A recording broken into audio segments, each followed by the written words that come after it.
Mr. President, ladies and gentlemen, it's a very great honor to be here with you today. And I want to use this opportunity to offer some historical insights into the challenges this panel is supposed to discuss.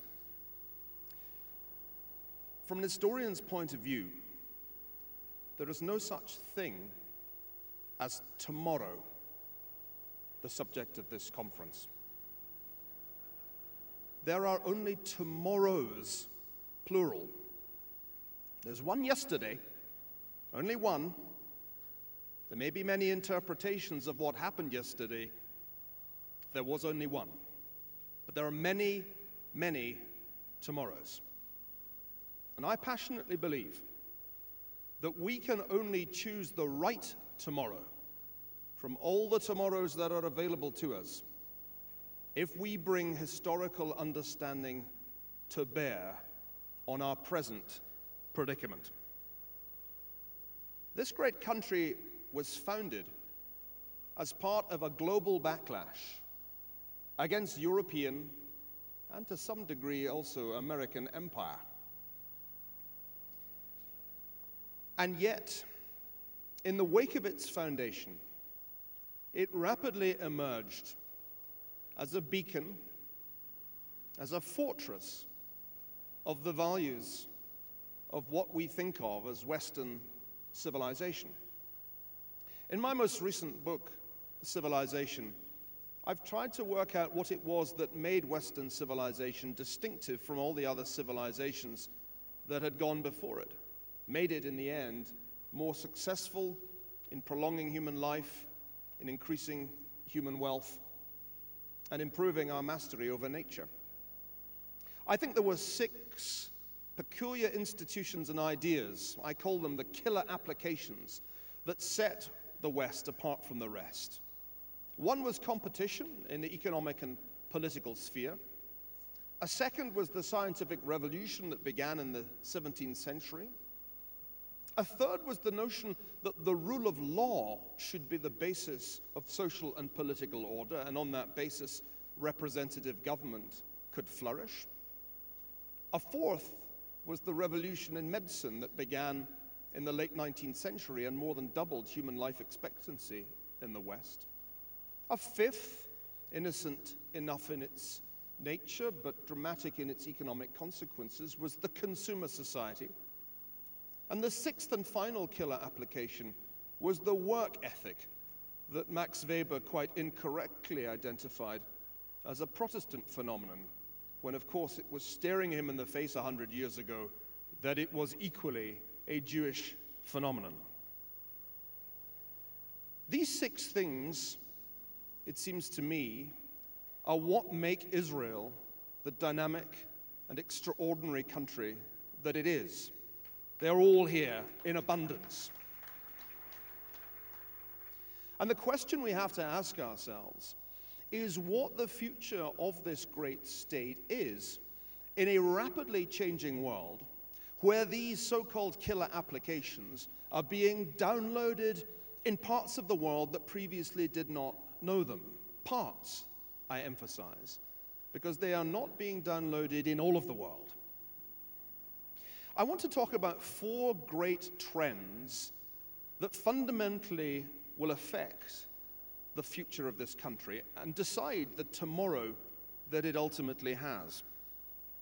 The first is the huge economic and I think also geopolitical shift that is occurring from west to east. China's the biggest and fastest of all industrial revolutions. China's economic transformation is in large measure happening because it has downloaded most, though not all, of the West's killer applications, ranging from economic competition, though not, of course, political competition, right the way through to the work ethic. India, too, which enjoys nearly all the institutions that I've described to you as distinctively Western, that transformation, too, will fundamentally alter the balance of the world, no longer just demographically, but also economically, too. That seems to me probably the most important trend of our time. And I think future historians will look back on it and say, this was the era in which Western ascendancy ceased to be the dominant story of mankind. After 500 years, when the West essentially beat the rest, the early 21st century was the time when the story changed and the rest, led by China and by India, began to catch up and even to overtake, since, after all, in just 5 years' time, the International Monetary Fund predicts that the economy of China will be larger than that of the United States. And that's not far away. The second trend that I think will fundamentally affect the future of Israel is what I've called the disintegration of Europe. We've grown so accustomed to the story of West European integration that we find it hard to imagine the trend going into reverse. And yet I believe that that is happening now, and happening with frightening speed. Despite the efforts of Europe's leaders to procrastinate, a fundamental structural crisis has emerged within the European Monetary Union that threatens to blow it apart. And I believe in the years ahead, we will see a disintegration of the European Union that will fundamentally alter the geopolitical landscape to the north and west of this country. My third big trend is that retreat of the United States from a quasi-imperial role that I described now 7 years ago in my book, Colossus. The debate in the United States today between Democrats and Republicans alike is a debate about the pace of America's military withdrawal from the greater Middle East. And we should have no illusions about that. I call it IOU solationism because it arises from a fundamental fiscal crisis of the United States. And it is the rising burden of interest payments on the massive federal debt that is driving down the resources that the United States can spend on national security. My fourth trend is one that's already been alluded to, not only this morning but yesterday, and that is the so-called Arab Spring.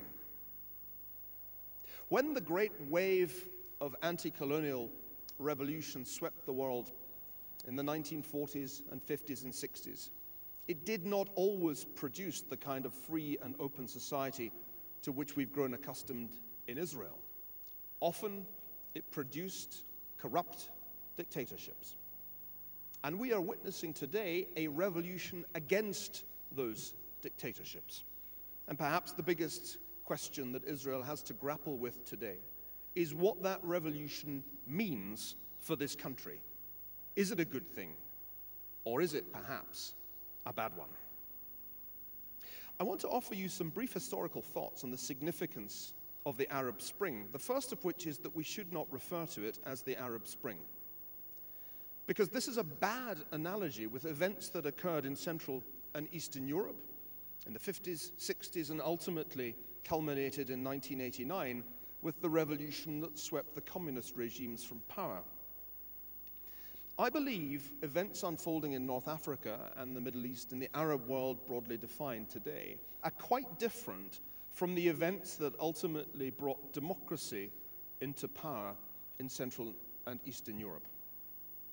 I think that because I do not see many of the foundations for successful democracy in these North African and Middle Eastern societies, whereas those foundations did exist in Central and Eastern Europe. The potential for democracy is intimately linked to the strength of civil society. And one of the characteristic features of the regimes that we are seeing challenged today is how good they were at weakening, if not destroying, the possibility of civil society.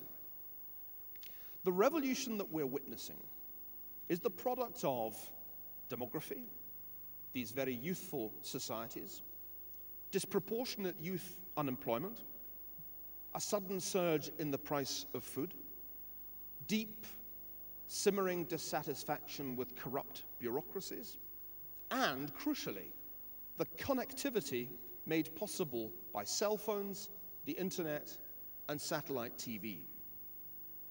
Many people who look at that connectivity, and this is particularly true of American and European observers, conclude that this must be a progressive phenomenon, because if people use Facebook, they must automatically be halfway to a Western-style, American-style way of thinking.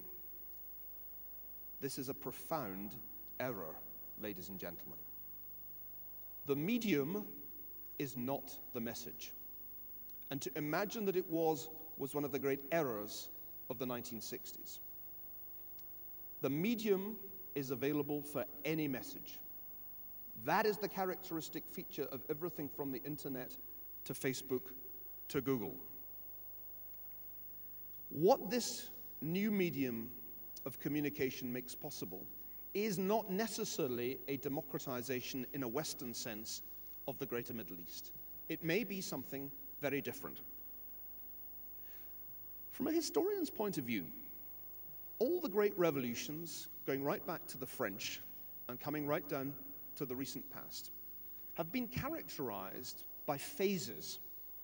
The first phase is euphoric. There are crowds in the street, and it's all very exciting for columnists from the New York Times. American observers were euphoric in 1789 in Paris. They were also euphoric in 1917 in Petrograd, and they were euphoric in 1949 in China too, just as they were euphoric in Cairo 4 or 5 months ago. But you see, what happens in the second phase of revolution is less conducive to euphoria. Capital flees the country. Prices go even higher. So does unemployment. Oddly enough, demonstrating does not create jobs.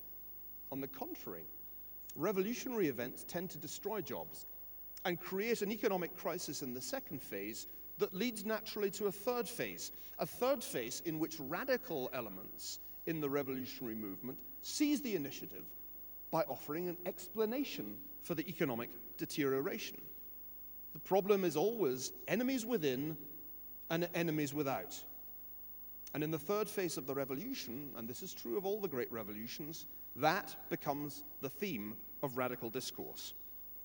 The fourth phase is, of course, the civil war and then the external war that these radicals provoke. And that, ladies and gentlemen, is why I am one of the pessimists, or perhaps I should say optimists, at this conference. An optimist is a pessimist who hopes for the best but prepares for the worst. And I think all Israelis should be optimists. There are 4 dangers to Israel arising from this misnamed Arab Spring. The first is that both old and new regimes in the Arab world will seek to legitimize themselves by attacking this country, and that is already happening. The second is that escalating violence in the region will impact on this country's dynamic success story of an economy. The third is that opportunistic would-be hegemons who want to take power in place of the United States in the region will seize the opportunity presented by crisis in neighboring countries. I'm thinking here not only of Iran, but also of that faux ami, Turkey, with its Ottoman dreams.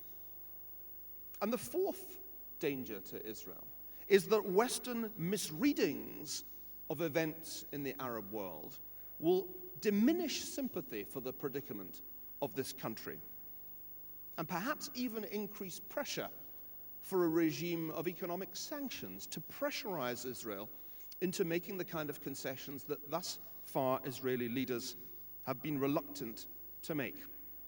For these 4 reasons, ladies and gentlemen, I fear that the window through which Israel can secure peace for itself may be smaller than we think and may be closing more rapidly than we think, precisely because of what I would call the economic consequences of the Arab Spring.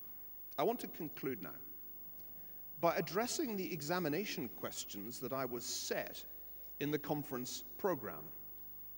Being an academic, I always tend to look at the question and try to address it in the conclusion of my essay. Question 1, I refer you to your conference program, is, will we find solutions to the problems that we face? History suggests that we will find solutions to most, but not necessarily all, of these problems. There are, it seems to me, in human affairs, such things as insoluble problems. The second question that the exam paper sets is this: is tomorrow subject to unpredictable and uncontrollable events, or to the rational decisions of mankind? And the answer to that question is, of course, yes. Because, of course, the historical process is subject to both these things. And indeed, what we call history is the endless story of interaction between the unpredictable, the uncontrollable, and those things that we, as human beings, try to impose, our plans, our visions. The great British historian A.J.P. Taylor said two very wise things that I want to remind you of this morning. The first was, and I quote, that men learn from their mistakes only how to make new ones. And the second of Taylor's great historical insights was that men are reluctant to believe that great events can have small causes. I think what we must strive to do, not only in this country, but in the United States, where I now live, and in the European Union, where I once lived, is to make this world of ours robust to human error, because we will continue to learn from our mistakes how to make new ones. And the critical question is how to make the world more error-proof than it currently is. We've heard already of the dangers posed by nuclear weapons proliferation. But think also of how vulnerable our globalized world is to nature's caprices, how an epidemic disease could devastate our population. Think also of our increasing vulnerability to natural disasters, whether or not that is a result of man-made climate change. But let's not also forget the fundamental threat to our globalized world that has been posed in the past and will be posed again in the future by annihilationist ideologies, by the ideologies that I wrote about in my book, The War of the World, that seek to change the world by defining some people as non-human. That ideology of hatred reincarnates itself in many forms, and we should not presume that it died with National Socialism. I fear it may very well have been revived by what we today call Islamism. Ladies and gentlemen, the fate of Israel is pivotal. It is the outpost, the fortress of Western civilization in a rapidly changing Eastern world. And I hope that what this conference will enable us to do is collectively to make the right choice between all the many tomorrows that we face. Thank you very much.